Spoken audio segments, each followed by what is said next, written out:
Right. Hello there, YouTube world.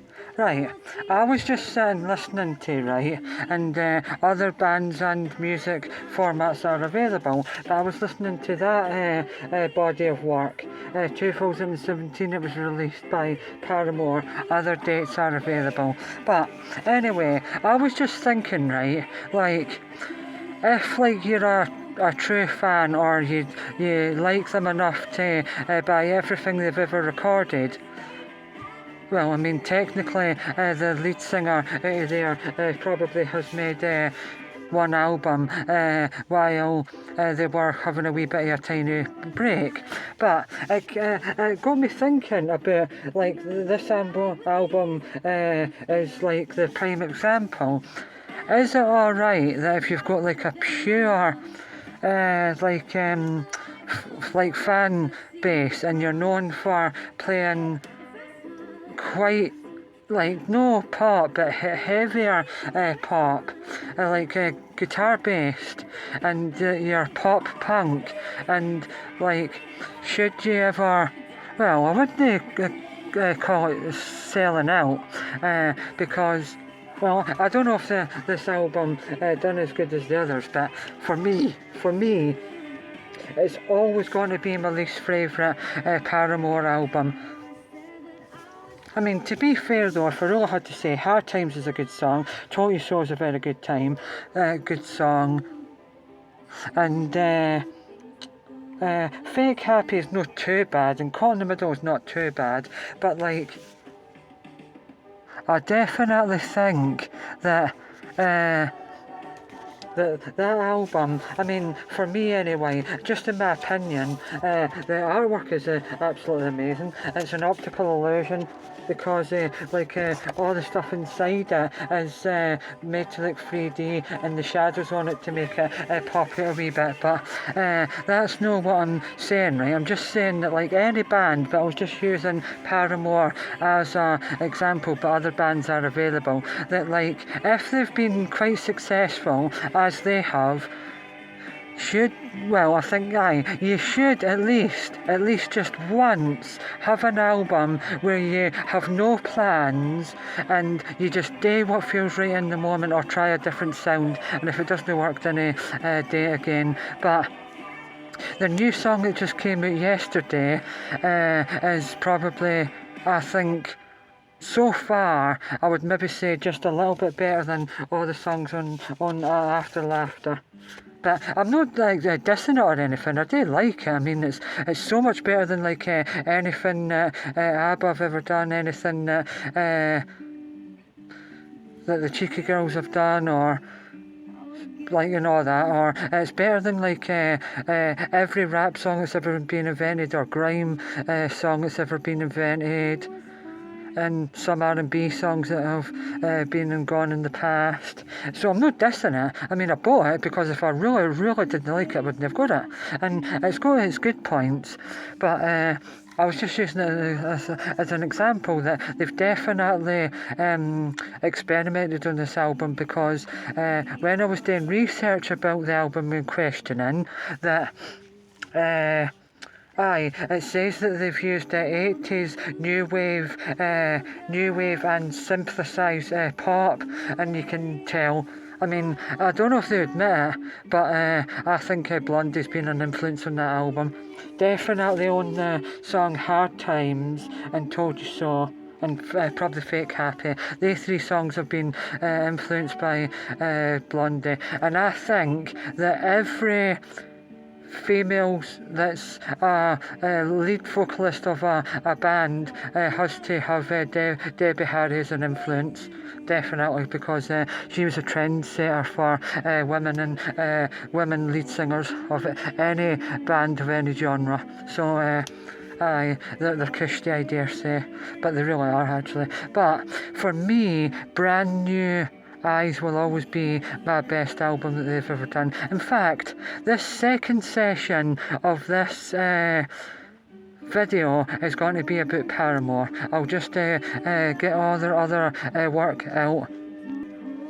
Right, just to start off this second part, if I didn't say at the very start, hello there, YouTube world. Hello. Hello! Right, so this second segment, other segments are available, is about the pop punk band Paramore. All we know, absolutely incredibly phenomenal. And Emergency. In fact, it's an absolutely incredible album. It might be their debut album, if I'm not mistaken. But My Heart, was just flicking through YouTube one day, and I thought, oh, I'll try this one, My Heart, and it was like an acoustic version, and it was stunning. Never Let This Go. I think that's a good one, if I'm not mistaken. But I've not heard this album quite a wee while. Right, the first side of that album that I was playing has stopped, so I'm just going to put it on the other side. Right, so I was just putting the second side of that After Laughter on. Other albums are available. But all we know, I mean, why that on the front cover when they could probably just put like the band's own artwork or something on it. Even if the band just done a 5 or 10 minute drawing each one of them and like blended them together and put them on, it would have been better.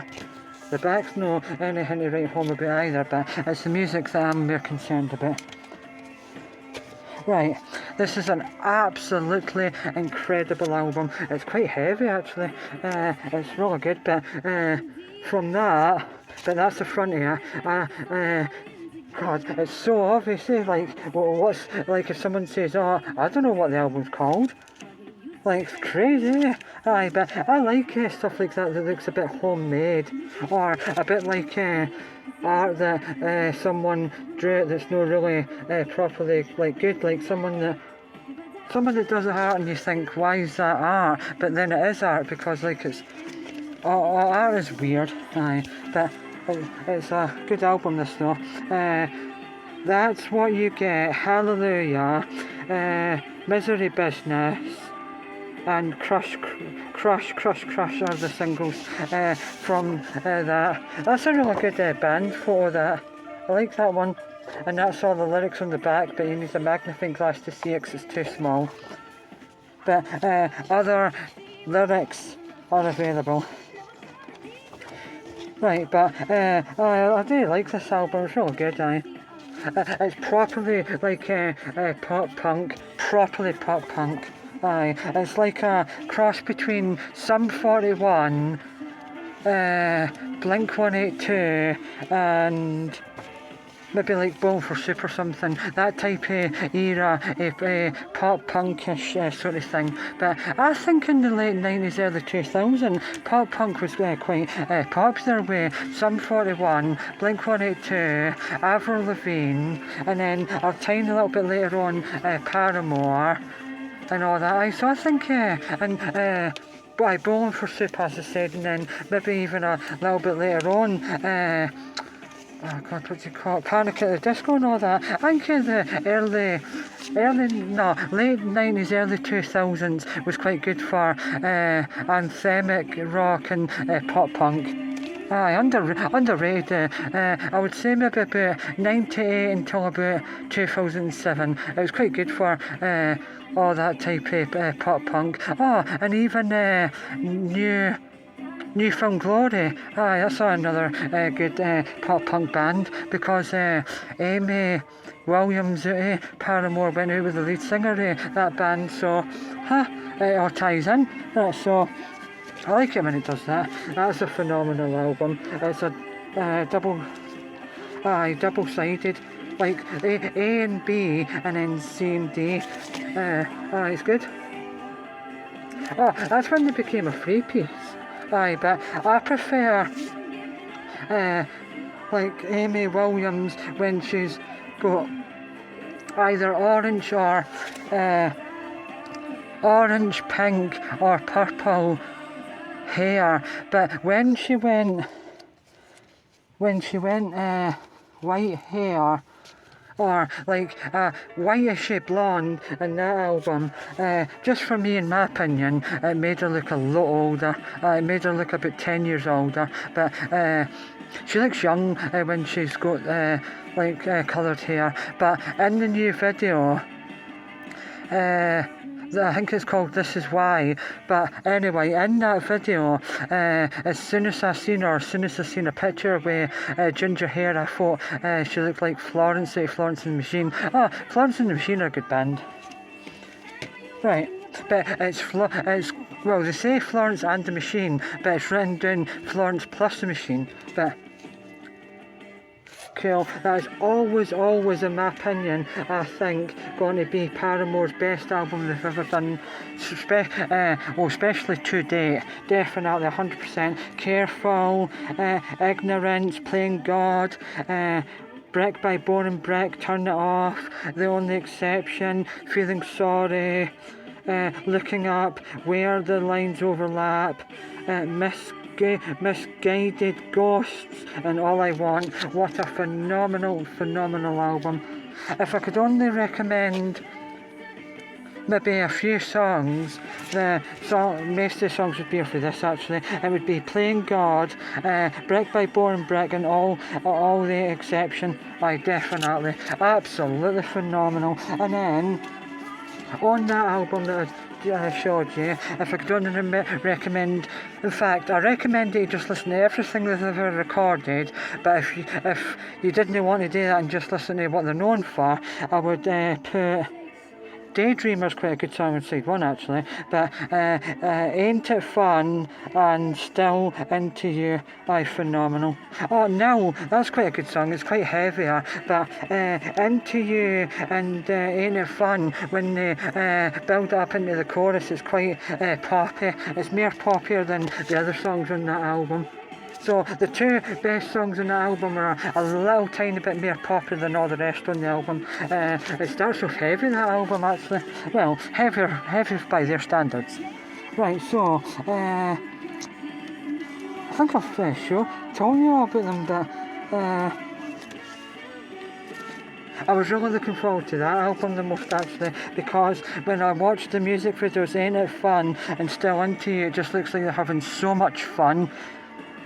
But I can't believe the amount of times that she has coloured her hair. But she's coloured her hair so many times now that she's even got her own hair colouring products on the market. Probably be a bit expensive, but I like her style. Aye? Wait. Alright, I just stopped. I thought something happened there or something. At first I looked at the record player, right, and I thought, how's it went off? And I thought, it's electric, so it's no a battery. That was weird. Forgot about that. I think I've only listened to side 2 once. That's what threw me off, why there wasn't any sound there. But anyway, so I'll show you this one again actually. I'm sure that is their debut album. But I prefer their older stuff if I'm being truthful, like Pressure and Emergency. That's a brilliant song, Emergency, actually. But I think that's an underrated album actually, because it's probably not, but overall though, I just think like the early sound, which they really got like properly down and made it good, is that, because maybe for a heavy pop punk album, go for that. It's brilliant. And then that album, I would say it's half and half. Playing God and Only the Exception are quite mellow, but they're brilliant though. Absolutely brilliant. Phenomenal. But even though like maybe Florence and the Machine aren't like them, in a way when she's got like her ginger hair, it makes me think of Florence and the Machine. But I'd recommend them as well. But and I do like applaud them for trying with this album. I mean, it's never going to hit me in the way that that album does, because that's my best album that they've got. Right, anyway, so that's the best album overall that they've ever done. But like for nostalgic reasons, and because I like heavy music, because one day I could be listening to Frank Sinatra and Dean Martin in the morning, and then in the evening or afternoon or evening I could be listening to Slipknot and Slayer. So it's a bit of a eclectic mix, one would say. Or I even like some instrumental music now and again, but like if you want your hitty, hard music, but not too hard, then that. And then, as I said, that on this album actually, there is some hard stuff on it. Aye, I'm going to have to listen to that album again soon, just to reacquaint myself with it. Oh, I forgot about that. Aye, that's mere reddish, that sort of hair she had back then, but aye, that was like their, well, so some say that era is emo, because I think, like, emos, I think, I mean, I'm not an expert, but they put like a wee bit of hair over one eye, and they're a bit like shy and stuff, and like keep themselves to themselves and stuff like that. I don't know really, but that's what My Chemical Romance are. They're an emo band. Aye, emo music's quite good actually. Aye. Because sometimes, like, all this lovey-dovey sort of thing they call, I will always love you, and all that, good if you feel it, but if you didn't like I do, or didn't really believe in all that sloppy sort of romantic sort of things, and you just want something that kicks you in the face, then pop punk was good, and between 1998 and 2000, like, say, 7 or 8, but cushy, I dare say.